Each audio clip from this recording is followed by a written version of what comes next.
We are in Kassel, it's just outside Frankfurt, and I'm here on a work trip. If you've ever run afoul of any of your company's travel policies, then this might be the video for you. We're talking today about making inferences from inconsistent data. Have a listen to this.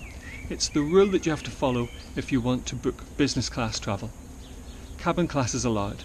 Business class when flight duration of all flights in a segment, excluding layovers, is greater than 360 minutes. Now it's actually a computer that assesses that rule, so at some point it becomes precise. But at a first glance, that seems to be a bit meaningless, and it's all to do with what constitutes a segment. Now if you go from city A to city B, that would be a journey, and a segment does not necessarily mean the same thing as a journey, otherwise you would just use the word journey. And a segment can't possibly be less than one flight, because that doesn't make any sense. But a segment does not equal flight, because it says that there might be flights, plural, in a segment. So imagine a journey that has got 3 flights. Now it could be that that is one segment, it could be that it is 3 segments, but let's say that it's 2 segments for whatever reason. Logically, therefore, there have to be 2 flights in one of the segments and 1 flight in the remaining segment. And it's not immediately obvious how you would split those. Now my friend ran afoul of this rule, and his defence was that if that rule is correct, then he is a toasted banana.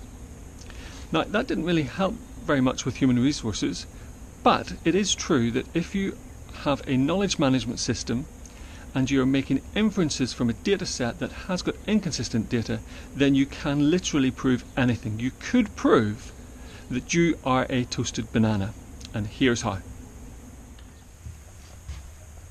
I'll put the exact wording of the text down here somewhere so you can read that and see what you think, but here goes. So if a segment equals 1 flight and a segment equals 2 flights, a segment equals a segment, therefore 1 equals 2.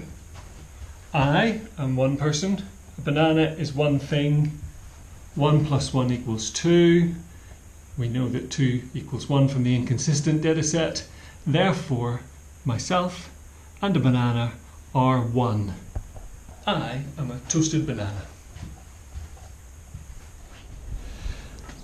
And that example was based on one from Bertrand Russell. Hopefully this is the last time that there will be rubbish sound on these videos. I'm going to get some new equipment next week, and if you enjoy them, then subscribe down here somewhere. Bye bye.